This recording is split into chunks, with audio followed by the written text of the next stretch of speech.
Hey, so my name's Scott Campbell. I'm from Eagle Technology. I've got with me here Jess Houston and Sarah Pincher-Campbell. We're here to talk to you today about, it says on the door, making open geospatial data work for you. So open data and geospatial are the two main words in that sentence. This is us, including email addresses. We're all from Eagle Technology. So we're based in Wellington for Jess and I, and the Rotorua office, which is a one-woman office, for Sarah there. Brief rundown of topics. We're going to cover just some definitions of what we mean by GIS or geospatial. What do we mean by open data? I made a discussion in the last session of what open data actually means, what that combination means for route management. Look at some examples. Look at going beyond just maps and doing some analysis, which is for us quite an exciting and involving space. Looking at how you can use the open data sets alongside data sets that you might be capturing yourself, that combination. Looking also at how we can use this data for reporting and outputs and engagement. And then look at some resources at the end that you could use. So before I go any further, can I just ask for a show of hands? Hands up if you're from a regional council. Okay, that's about 58.3% roughly. Hands up if you're from central government.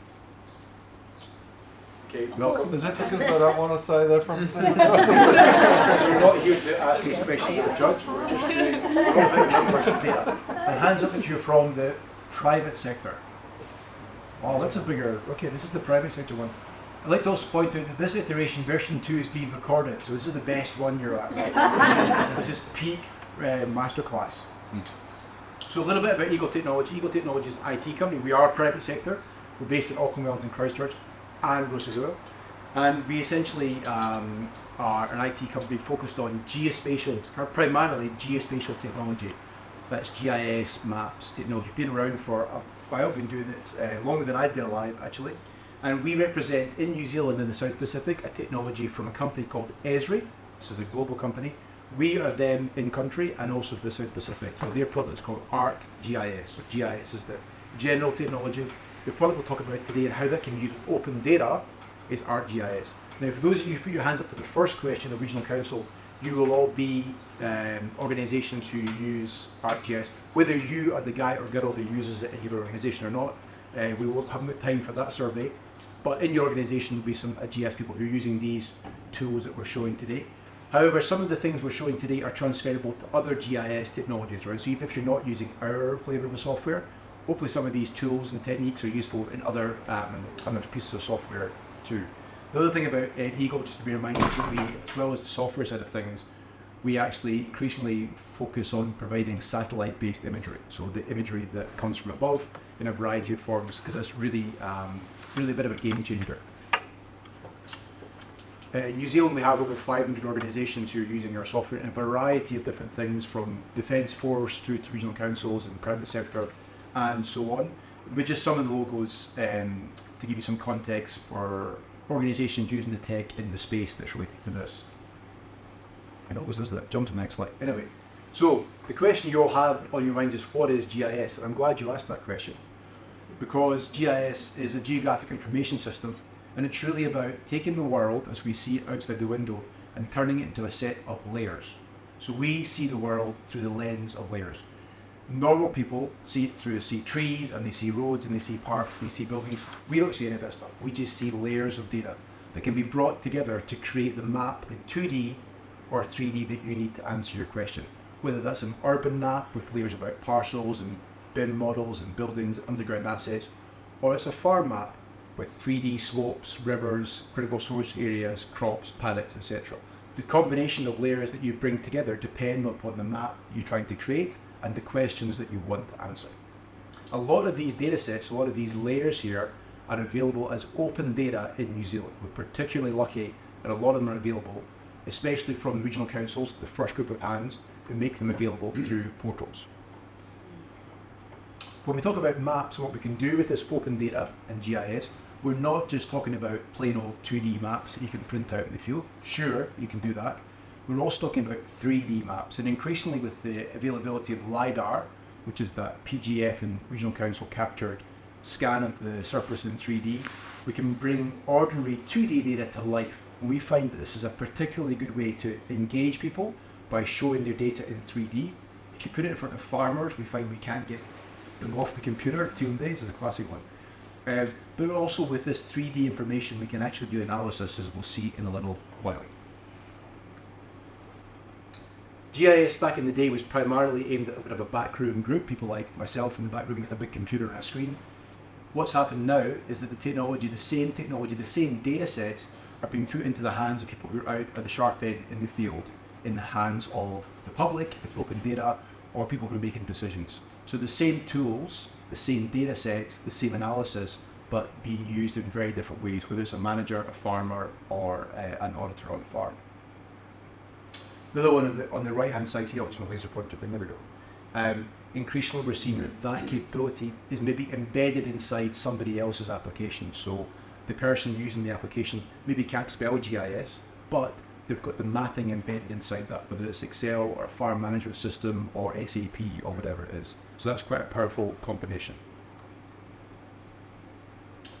So that combination, speaking of combinations, that combination of GIS plus open data is what we want to talk to you about today, and some of the things you can do with that. We think it's particularly valuable in the area for resource and land management because of the data sets that are available and have come to light in the last 5 or so years. The examples of some of those data sets are typically via public-facing web portals. When we say open data, we're talking about data sets that can be accessed, for example, from regional council or LINZ or NIWA's open data sites. You can go there, you can browse around, you can choose the data sets that are of interest to you, and you could download those if you wanted and run off with them, or you can make a map typically inside the portal. You make your own map by adding the layers that are of interest to you, whatever those happen to be. Then you can also create them. I can take LINZ's parcels, NIWA's rivers, my own boundaries, and mix those up together in a single place. And that's really the basic premise for GIS and open data. Just in terms of the scorecard for New Zealand, in terms of independent analysis, New Zealand's doing pretty well on the geospatial open data compared to most other countries. We've, just as an example of that, we created a bit of a catalogue of the open data portals for regional councils. So if you're not over scanning QR codes after COVID and want to scan some more QR codes, this guy here, Dinosaur, that takes you to a live map, interactive map, where you can click on regional councils and it'll take you to each of the different portals that we're aware of around the country. We're going to be evolving this to add more layers in there as we go on, but no matter where you are in the country, they should take you to the open data portal. I'd like to point out, is anyone here from Otago Regional Council? Okay, so we had a discussion last time with some of your colleagues, and I'd like to point out, we're talking about specifically around an open data portal where you can make your own map rather than an existing online map. This is where you can say, I'm going to kind of do the shopping basket, add a whole bunch of different crazy things, and download the data itself, rather than having online maps, because Otago does have that, as does Tasman as well. We're still not sure what the top is. Okay, I'm going to pass across to Jess now, who's going to show you some examples. Sweet, thank you for that.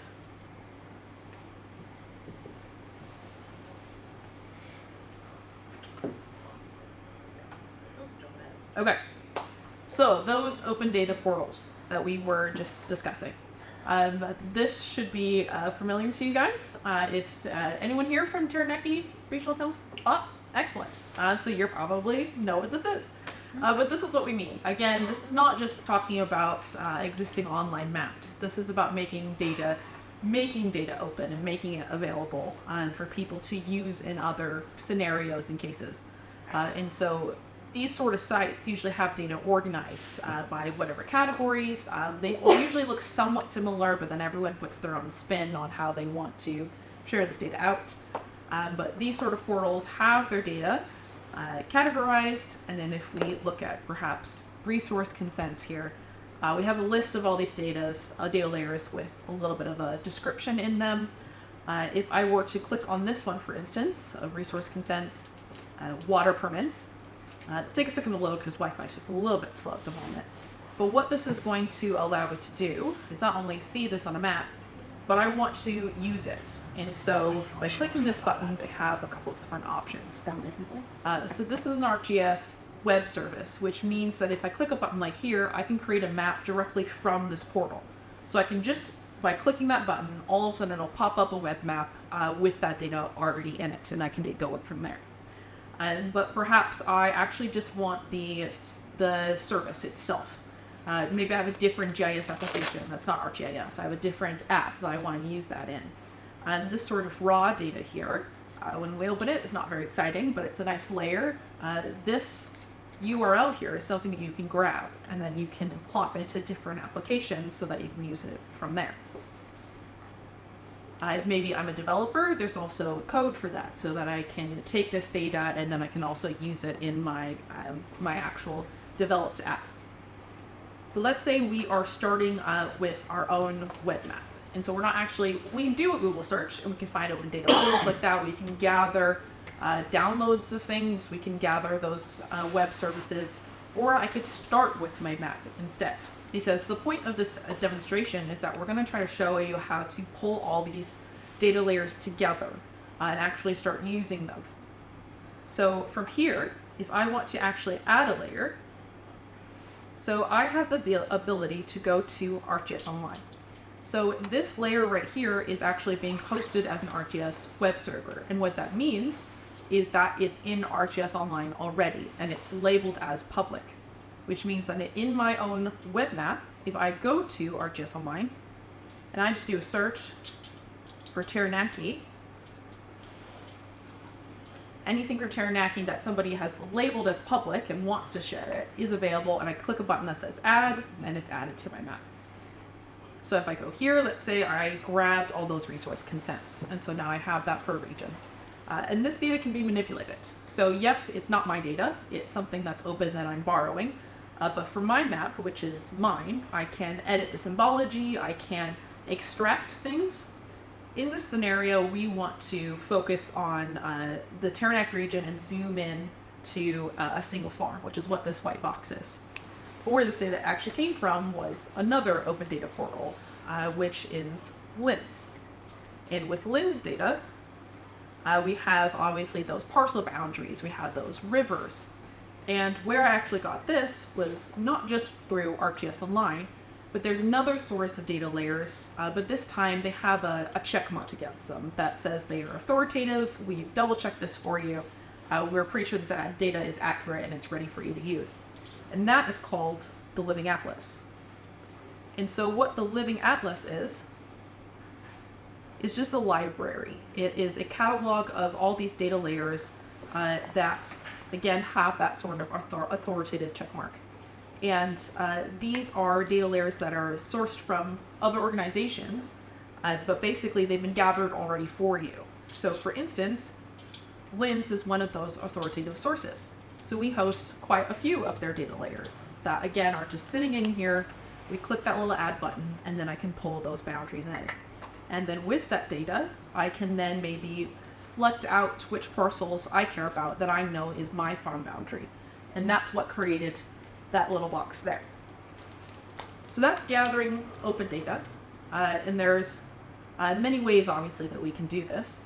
But then it comes down to combining that with our data. So there is ways to import data if you have existing data, if you have maybe an Excel table even. We can add data through many different ways. We can add them from that URL where I showed here, where I could just drop a URL and I could pull in that service. Or maybe I just have a file that I just want to drag and drop. Maybe I have an old shapefile. If anyone has ever been familiar with GIS, shapefile is a very old form of mapping technology, which was a file with like a polygon or a line, and you could just drop it into the map, but it would be read into this web map. From here, though, I can also create data. So it's not just open data, it's not just importing data. I can create my own data from scratch. So I can draw layers on the map and create what I need to. And so if I were to zoom in here, and I actually turn on my data, here's some mock examples. So this isn't real data, but this is something that can be drawn just on some satellite imagery. It can be color-coded how I want. And in this scenario, this is where we're going to start seeing all this data kind of coming together. I have my boundary that was created from LINZ. I have the rivers from LINZ. I have my own data. Maybe it has the resource consents that I grabbed from Taranaki Regional Council. I also have a layer though. If I go back to that living atlas layer, I have something called an Esri terrain service. And this is something that we thought would be of special interest to you guys today at this conference. Because we know with freshwater farm plans, with environmental plans, just that sort of farm management information that you're going to need, there is a large interest in slope, in elevation data. And services like this are free to use if you have an online account, and that you can use this data layer that already exists for the entire world. So this is elevation and slope, that's for the entire planet, but the source of the data for New Zealand specifically was from New Zealand sources, which means LINZ, who they fly out and get LIDAR, which is, again, what Scott mentioned before, getting that elevation data. That's what's used here. And anywhere where there wasn't any LINZ data, they just plugged with some satellite imagery that they had as well, which means that all of New Zealand has elevation, it has slope values that's available to use. And so with this information, we can start doing some things. We obviously have open data, but it's about what you want to do with the data after you've gathered everything together. And so in this scenario, I might want to do analysis. I might want to start cutting up what I need and start actually using tools on all this open data that I have together. So this is a little bit crowded right now. I've got a lot of data going on here. So I'm going to turn off my farm. So this Esri terrain is great, but obviously I don't want elevation for the entire world. That is a lot of data. This sort of data layer, again, can be manipulated. You can do analysis on this. So in this scenario, I actually did a little bit of some clipping of this. I started with just clipping out to just the area that I cared about. So no longer just the world, we're now just focused on the farm boundary that I care about. If I wanted to run a little bit more on that, let's say that I actually knew exactly what slope ranges I wanted. So I reclassified it. So now I only have 4 ranges here, which is usually from my understanding of the GIS standards, like 0 to 8, 8 to 16, 26, but it can be whatever kind of ranges that you're interested in looking at. And then from there, I could actually turn it into a layer, which means instead of a raster, which is just kind of a static picture, I can actually select out a layer and create zones now. And so I extracted that and said, okay, just show me where the super steep areas are. I want that layer separately so I can start doing some analysis with that. And so with this sort of data, this is great in that we can do analysis in the web, but there are obviously other tools that are sometimes meant for a little bit more heavy-duty analysis. So if I were to switch over to a desktop tool, forgot to reset. I'm showing you guys things before you're ready for them. But this is basically an example of a very, very cool tool that I ran on this same layer. So again, all that data that I have is now in a desktop tool. So it's all there in the LINZ layers, the Taranaki Regional Council data layers, my own data layers. That same sort of data is all in this map, but now it's on the desktop, it's not in the cloud anymore. And from here, I can do some different types of analysis. And so there's pretty much unlimited options for analysis that you can be doing. And we're not going to spend all day showing you different types of analysis, but it's just the idea that you can use this data and create things with it. And so in this example, I ran this tool, which is what that super cool, colorful layer was here. And what that is actually based off of is a digital elevation model. So this is more of your traditional sort of download from LINZ and then plug it into a desktop tool. But this basically gives me elevations. I clipped it just to the farm that I cared about. And then with this elevation data, I was able to run this tool, which is the geomorphon landform tools. And all that is just a very, very fancy way to say create the different land formations here. So if I turn on the transparency a little bit here, I'll increase that just a bit so we can still kind of see what's going on. And if we read this legend, basically what this tool did is automatically pick up, based on the elevation, what kind of formation is there.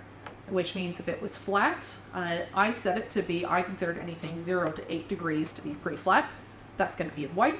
But as we can see in the blue, then we have more of a valley. And while this is cool, it makes way more sense when you start seeing it in 3D. And so that is what this tool did, is that it created this picture where it actually labeled and designated what these different lean forms are.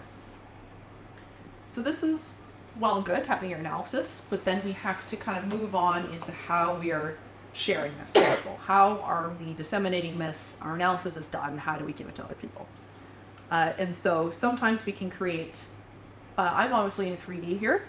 We can sometimes create applications to show 3D scenes and start exploring that a little bit. So one example of that, if I go back to this tab, is I could have a 3D scene like this, in which I just chose a couple of different information layers that I wanted. Again, that same farm, this is slope layer that's just on top of it, so that if I navigate this scene, I can just kind of explore how a slope looks on top of some satellite imagery. But maybe I want actual numbers. I want a report. I need maybe 20 pages of information about what's going on my farm or a certain region. But in that case, we can do a little bit more reporting. So again, same map, but this is sort of a data-driven dashboard. And the idea of this is, again, is just focusing on that reporting ability that you can do with open data, with GIS, with your analysis. And the only important thing to remember about these sort of tools is that we can do sort of interactive calculations here. So over on the left, I had obviously reclassified that slope. I had that slope on my map, but I also had these land use parcels that I had on my map, and I wanted to calculate stats for each one of those. So if I actually click on one of these are going to adjust, and it's going to give me percentages of what slope classes are there for that area. And this is just one example of the sort of reporting tools that you can kind of create from this data. And it's later on, Sarah will actually show you a couple of examples of how other organizations have used this before. And before I finish off with the dashboard, I want to use the dashboard also because there's an element of live data as well. And that sort of data creation that I talked about, and when you pair it with open data, it can be really useful when it comes to field operations. So on my phone, I actually have the same exact map that has the same exact data layers that are on there. And if I actually pull this up, there we go on the map. So this is a live feed of data. So the map here, I could be on, obviously I'm not actually in Taranaki, but as far as my phone knows, it thinks I am. Here, I can actually have access to all the data and start editing it. So here I have some inspections. If I wanted to start filling out some information here, this unlimited amount of information that I could fill, including who edited this data, what date it was, whatever information I want to add to it. Maybe I want to create new data. So I want to say that this fence passed an inspection, and I add data there. And now it's been added to the map. And then in just a few seconds, that would pull up onto the data. I'm actually not quite sure where I put that on my map. So I'm not gonna, what about there? Okay. And as we zoom in here, usually it just takes about a few seconds. I'm going to click collect, and I'm gonna save and click in progress. And so that's now on that map. And usually it takes like maybe 5 to 10 seconds. There we go. And then pop that on the dashboard. And so with that, I am actually going to pass it back over to Sarah. Any questions? Okay, if we created that, this will have it public? Absolutely, yeah. Sharing is completely within your control. So you can make any data is by default private until you decide to share it, and then you can control. Yeah, can you use the mobile tool if you don't have good internet connection? Yes, so you can actually make an offline map, which you download to your phone, and you can send it to like sync. So that means as soon as you do hit Wi-Fi, then that data that has been stored on your device will then automatically upload to cloud. Thank you.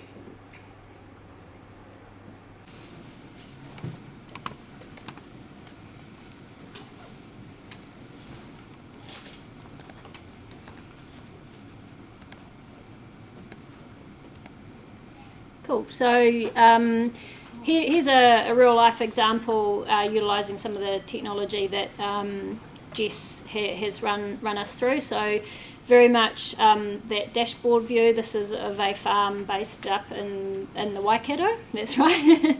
And so they use a combination of the mobile application to collect data in the field, whether it's related to water points or biodiversity or any asset management if new tracks are going in, and then they can visualise the data inside the dashboard. So it's very much that living farm plan. It's not something that's static that sits on buried in a desk or filed away. And it's so they, see the value of having that live document, but also building up the assets over time. So this is a multi-generation farm, but any new staff that come on board that are involved with the management of that farm have this data, this asset management data that they can utilise. So very much at the utilising GIS at the farmer level. So again, this isn't open to the public. This is behind a log on and secure access. It has that combination of publicly available data combined with the farm data. So it's not shared beyond those that it's intended. And they were kind enough to allow me to share a screenshot. So the next couple of examples are very much what we call, I suppose, more around catchment management. So you guys are the land management experts, so I'm not going to go into their stories, but it's very much around this one. Waikupu is around Little Waihi Estuary, which is not far from me in the Bay of Plenty, one of the most degraded areas in New Zealand. And the team at Waikupu and their farm consultant, Debbie from AgVice, uses GIS technology to create living farm plans. And then they've used another piece of technology called a story map to help share that data out to the public in very much a way to engage and interactive. So this is a story map. You can see it's using a whole lot of multimedia. They use the drone to fly farms for the aerial photo that then went inside their GIS for mapping, but they've obviously got videos flying with the drone. So we've got a combination of words and so on. And then we've got maps. So if I come in, here's a couple here. So those same kind of web maps that Jess was showing, bringing in data. There's another example of these combined into a story map to share that out. And again, these maps are all interactive, and this will be a combination of data that they've created from publicly available data and so on. So we've got so areas here of slope. So Jess did slope analysis. Well, this is using would have used the LIDAR data to pull anything over 26 degrees to put that on a map. Again, it's whatever specific analysis you would like to do. It's just this is a mechanism of sharing it out and engaging with the community, bringing the technology very much in an interface that non-technical people can utilise. Here's another example from LandPro down in the South Island, another community group. This was quite a number of catchments, I think, brought together with farms in each catchment, and again using the same tools, a story map to tell the story, bringing in the data from the scientists, whether it's water quality, soil quality, their interactive maps using the GIS, and so on. So I highly encourage you guys to have a look at these story maps. They're publicly available. I'll put up a slide in a moment that's got, there's even a 3D one by the looks of that. They're all interactive, and you can, and yeah, these story maps, we've got handouts that have the links to them, and I'll put up a QR code in a minute. But yeah, I highly recommend you have a look and see some of the technology that's being out there working.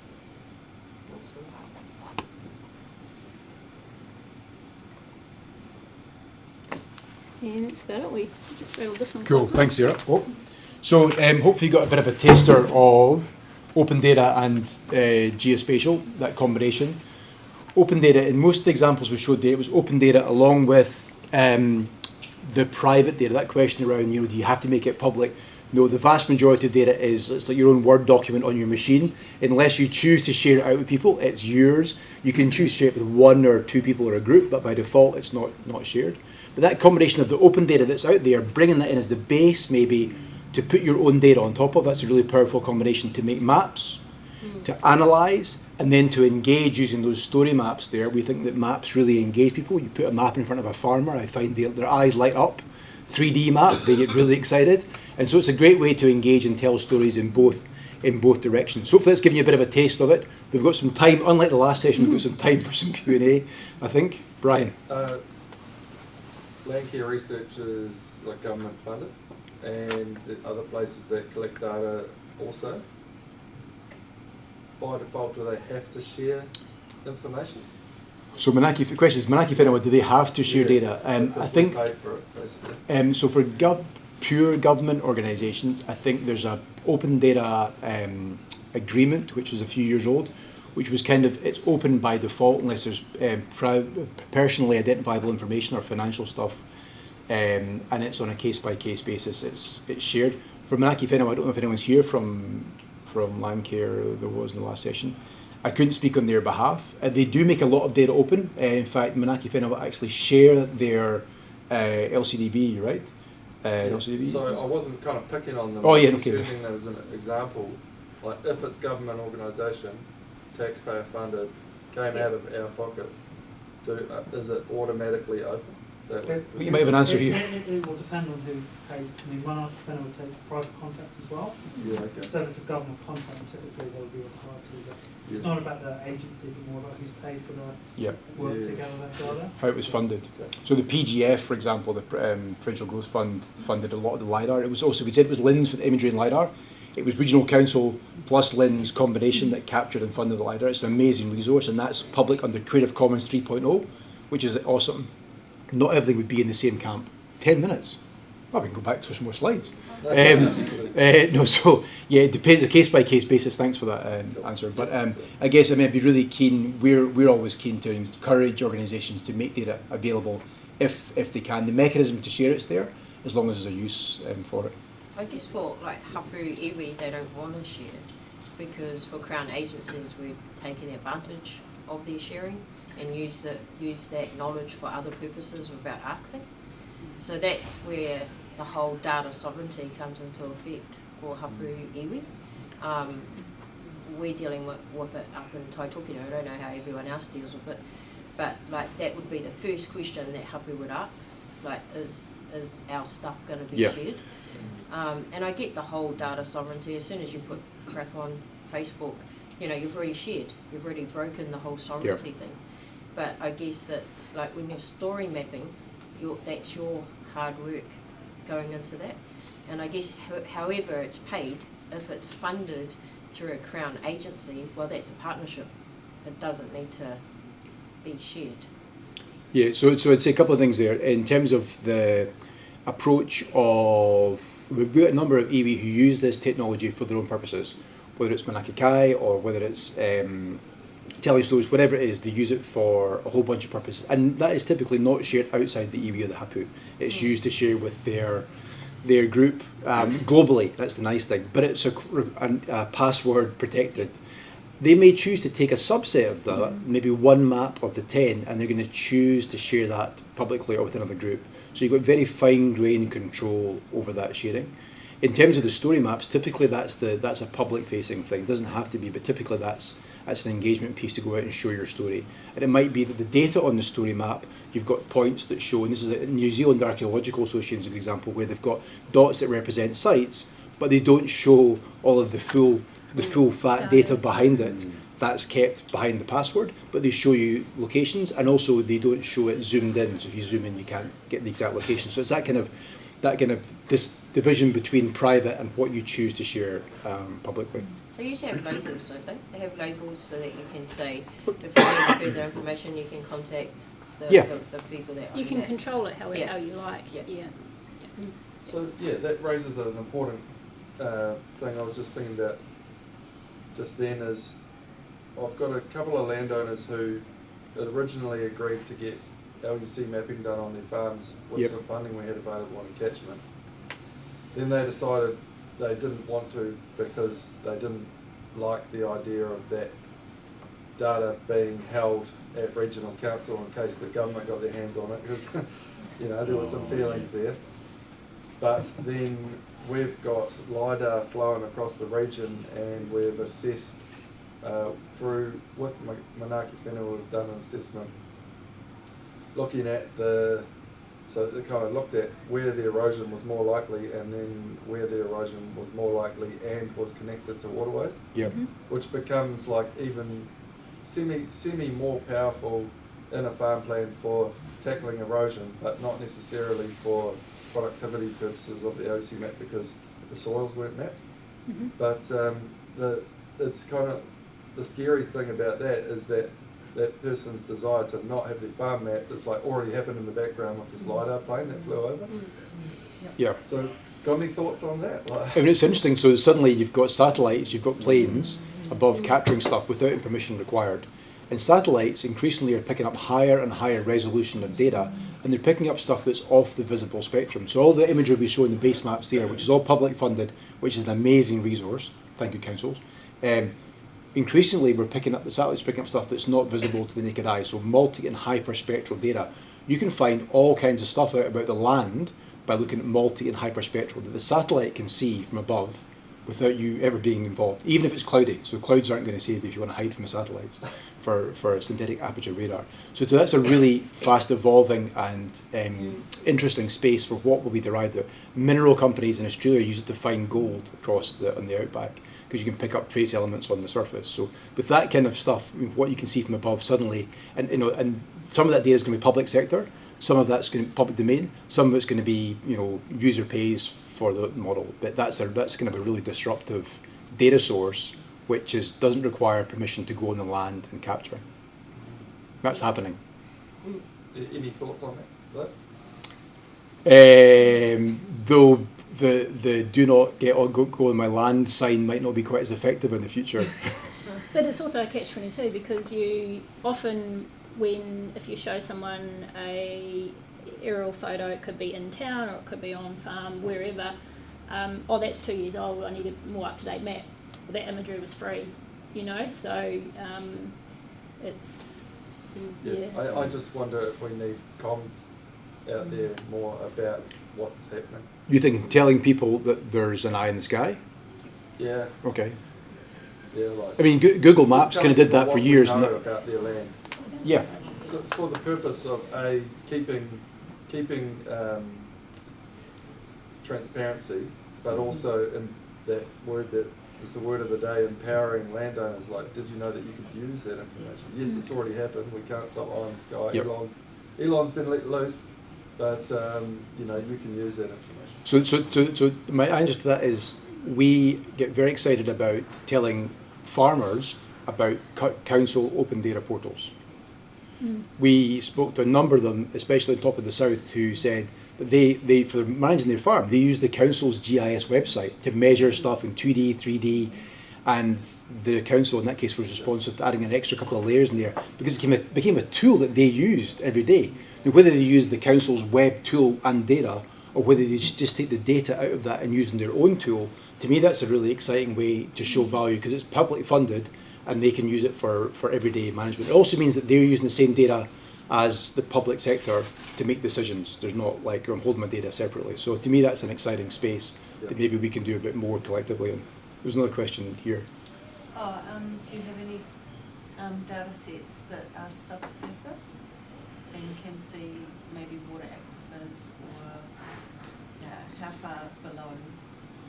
So subsurface is an interesting space. There's not a lot of stuff in the New Zealand public domain geospatially that's subsurface. There are some things in there, obviously faults. GNS have got a great amount of data. Also, just want to clear, the data sets we're showing here, almost none of them are Eagle data sets. They're all open data or organisation-specific ones. But in terms of what I'm aware of, there's not a lot of stuff I'm aware of in terms of those. I think aquifers might be available, and that would be regional councils actually. Yeah. Greater Wellington might know. Well, I was just going to say, the SkyTem study, I don't know if you've heard of that, did magnetic imaging of across Hawke's Bay.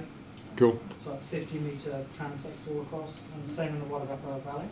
So they're just crunching all that data now, and that's ground penetrating. So they're looking at the aquifer and the structure of the geology underneath the ground. And that's using radar, is it?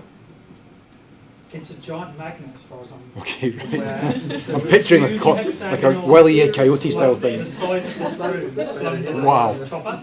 Okay. It was interesting what one of our colleagues at the front there was saying. That has raised those issues for landowners, and even in particular around what are you then going to do with this, and is it going to lead to prospecting and all those sorts of things. So those are real concerns for people. Yeah. License fees for farmers to use ArcGIS? So licenses for farmers. So we do have a number of farmers who would use this technology themselves. I can't remember if it's this session, the previous session, the question around. So regional councils, you would have this technology in-house if you're regional council. For the farmers themselves, a number of those maybe more tech-savvy folks will use this technology themselves and create things. We've got a number of those doing that, people doing that. Depending upon the usage, and this also goes for iwi as well, we've got a licensing program which is like a non-for-profit licensing. Farms sort of sit in a funny space where they're a business, but maybe they're doing it, they're doing like wetland conservation work, and so they would fall into the conservation, which is basically at cost, so very low cost. But if they're running their business with it, then it's it's a per login fee. That's not money's not my area. Talk to Sarah. And it depends. They may be using a platform that's provided to them that utilises the technology, as opposed to an individual farmer taking it up So themselves. take, for example, the QCon's Freshwater Farm Plan app, which uses ArcGIS, as I understand. It doesn't use our mapping. It's used some of the data. It uses Google Maps as the mapping engine. We were just chatting to Justin outside in the corridor earlier on. But yeah, so as Sarah said, like My Balance and Tiaki and those systems would have this embedded inside it, and sometimes you wouldn't know what's inside, but the data would be the same. I'm a board member of Waikokapuri, so I just make a comment on that process there. We've been very strong on pushing integrated farm plans, and integrated farm plans need a bit more input than a dairy NZ plan or a AFCO plan or a ZESPI plan. We had a couple of false starts on that. We spent zillions of dollars on a attempt that didn't go anywhere near. And the one you saw there, yes, you did a great job on it, but don't be under the illusions that it's not going to cost you much. It was many thousands of dollars worth. Our hope is that the cost is going to come down, but the last information I heard is still going to be many thousands of dollars per property to do one of those. Yeah. But we saw it as vital to try and get some sort of technological input into it, otherwise it just wasn't going to work manually. Yep, understood. Yep, and so Debbie is, Debbie obviously, So Debbie won an award for that work, partly for the mapping side, but also the engagement. I reckon there's a team behind her. She's the one who was there on the night to get the prize, but we recognise. Put all that info together, and it's not all on a button push. Yeah. And some of it's contradictory. It's a nightmare. So I guess that's the fundamental thing for GIS is bringing those data sets together in a single place, and sometimes they'll contradict them. Sometimes you might get two elevation models or two rivers layers and they don't match up, but at least you've got a chance to then to identify that there's two sources and figure out maybe by ground truthing which is the right one. I suspect by the noise outside we're out of time. Thank you very much. We've got a stand outside, we've got a competition. Come and see us if you can guess topo map tiles, and we've got a training voucher, but thank you very much. Thank you.